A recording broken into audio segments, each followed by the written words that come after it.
আসসালামু আলাইকুম। সংবাদে আপনাদের সবাইকে স্বাগত। সংবাদ শিরোনাম।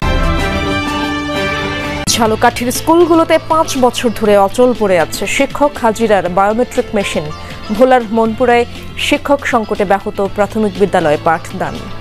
আমাদের স্কুলে মোট 2 জন স্যার একজন, মনপুরা গেলে আমার স্কুলে মাত্র একজন স্যার থাকে, তাই আমাকে ক্লাস হয় একটা। আমাদের বৃত্তি পরীক্ষার সামনে স্যার না থাকে, আমাদের সবটা ক্লাস হয় না। টাঙ্গাইলে নদী ভাঙন এলাকার কাছ থেকেই জিও ব্যাগের জন্য তোলা হচ্ছে বালু। হুমকির মুখে বাড়িঘর, ফসলের জমি। পানি উন্নয়ন বোর্ডের বিরুদ্ধে গাফিলতির অভিযোগ। আমরা না করতে আমরা কাটেন না, এরা কাটতে মাছ দেখছে না, মাছের তলায় মাছ বসে, তার কারণ যে ওই দেখছে যে খালি বস্তা করে দেওয়া নাম করাতে বস্তা দিচ্ছে। মুক্তিযুদ্ধের স্মৃতি বিজড়িত যশোর রোডের ঝুঁকিপূর্ণ গাছ অপসারণ শুরু করেছে প্রশাসন। শতবর্ষী বৃক্ষ কাটা নিয়ে মতভেদ। শাপলা প্রতীক আদায়ে যদি রাজপথ কিংবা আদালতে যেতে হয় তবে এনসিপি সেই পথে যাবে। আইনগতভাবেই এনসিপি শাপলা প্রতীক পায়, পঞ্চগড়ে বলেছেন দলটির উত্তরাঞ্চলের মুখ্য সংগঠক সার্জিস আলম।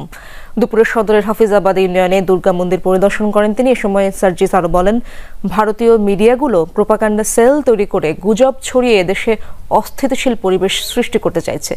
এ বিষয়ে সবাইকে সতর্ক থাকতে হবে। মৌলিক সংস্কার বাস্তবায়নে জুলাই সনদের আইনগত ভিত্তি নিশ্চিত করতে হবে। মন্দির পরিদর্শনের সময় এনসিপির স্থানীয় নেতাকর্মীরা উপস্থিত ছিলেন।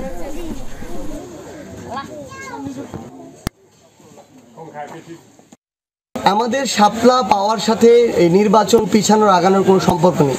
আমরা যেহেতু আইনগতভাবে শাপলাটা পাই, আইনগত কোনো বাধা নেই। আমরা মনে করি নির্বাচন কমিশন তার ওই মেরুদণ্ডটা শো করবে যে বাইরের কোনো চাপ বাধাতে তারা চাপে পিষ্ট না হয়ে আমাদের যে শাপলা মার্কাটা, যেটা আমরা আইনগতভাবে পাই এনসিপি, সেটা আমাদেরকে দিয়ে দিবে। এটা আমাদের একটা প্রত্যাশা থাকবে। ঝালকাঠির 4 উপজেলায় বিগত সরকারের আমলে বসেছিল শিক্ষক হাজিরার বায়োমেট্রিক মেশিন। নিম্নমানের এসব মেশিন বসানোর কিছুদিন পরই নষ্ট হয়ে ব্যবহারের অযোগ্য হয়ে যায়। এসব মেশিনের জন্য প্রতিটি স্কুল থেকে 31,000 টাকা করে তোলা হয়েছিল। শিক্ষকদের কাছ থেকেও কোটি টাকার বেশি হাতিয়ে নেয় তৎকালীন সরকার দলীয় ঠিকাদার।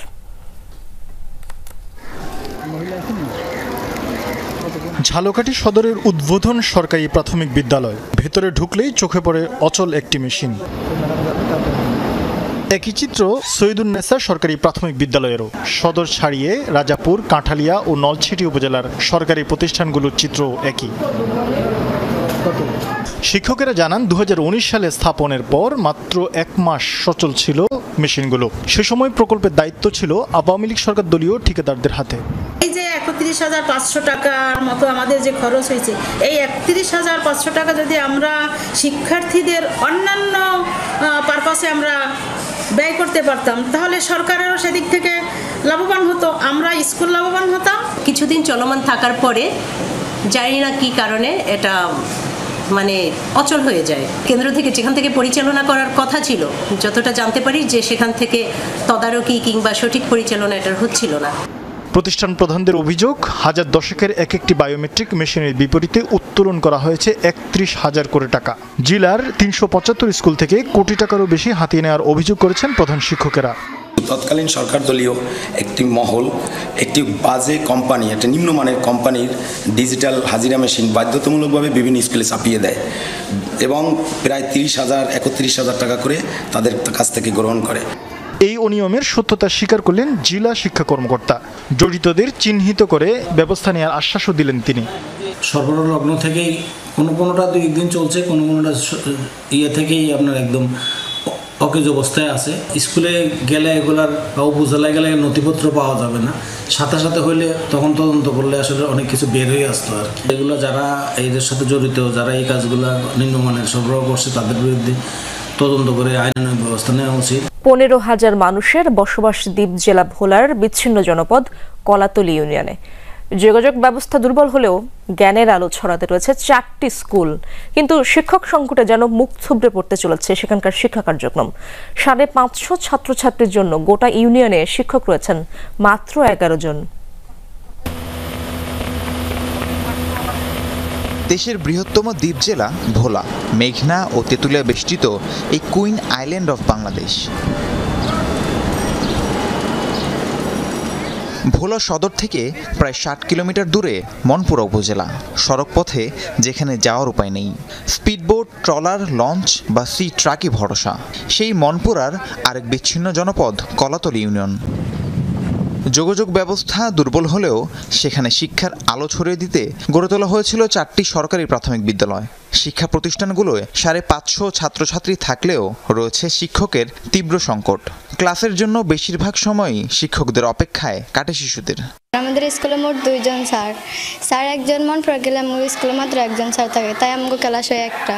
আমরা অনেক দূর থেকে আসি কষ্ট করে পড়াশোনা করার জন্য, কিন্তু স্যার না থাকা পর্যন্ত আমাদের পড়াশোনা হয় না। আমাদের 12টা বাজে ক্লাস শুরু হয়, কিন্তু প্রায় 1টা পর্যন্ত আমাদের অপেক্ষা করতে হয় স্যার কোন সময় আসবে, কোন সময় আমাদের ক্লাস করবে।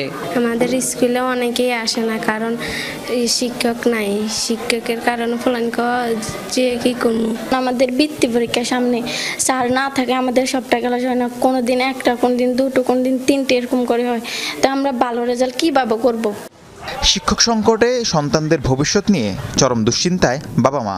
কিন্তু যাতায়াত কঠিন হওয়ায় কলাতলী থেকে অন্য কোথাও পড়াশোনার জন্য পাঠানো সম্ভব নয়। তাই দ্রুত শিক্ষক নিয়োগ দিয়ে সংকট দূর করার দাবি শিক্ষার্থী এবং অভিভাবকদের। শহর অঞ্চলে আমাদের স্কুলে কোনো স্যার নাই, 1-2 স্যার, বাচ্চারা আয়ে কষ্ট করি আবার ফিরে চলে যায়, পড়ালেখা হয় না। সুব্যবস্থা নাই যে আমাদের পোলাপাইনদেরকে যে আমরা অন্য জায়গায় লেখাপড়া করাবো। সংকটের কারণে ছাত্রছাত্রীর পাশাপাশি দুর্ভোগ পোহাতে হয় শিক্ষকদেরও। প্রত্যেককে নিতে হয় অতিরিক্ত চাপ, ছুটি নিতেও হিমশিম খেতে হয়। ঠিকমতো পাঠদান করতে না পারার অতৃপ্তি তো আছেই। শিক্ষক মাত্র আমরা 2 জন।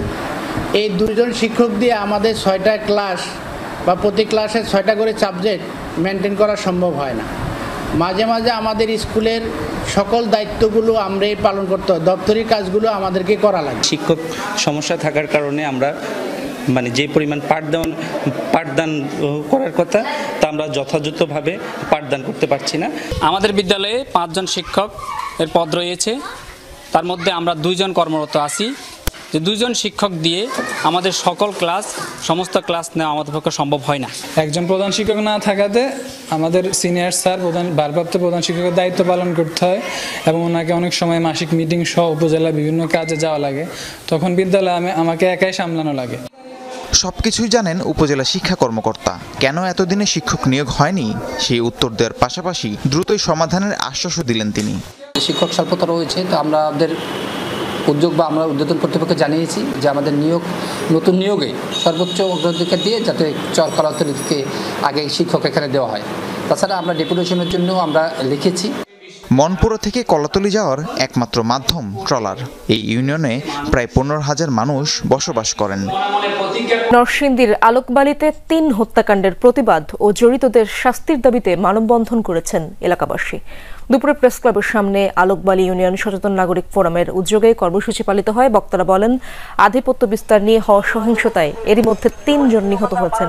নিরাপত্তা জোরদার না হলে সহিংসতার আশঙ্কার কথা জানান তারা। আধিপত্যের বিস্তার নিয়ে সম্প্রতি সংঘর্ষে জড়ায় সদরের আলোকবালি ইউনিয়ন বিএনপির আহ্বায়ক শাহ আলম চৌধুরী ও বহিষ্কৃত সাবেক সদস্য সচিব আব্দুল কাইয়ুম মিয়ার সমর্থকরা।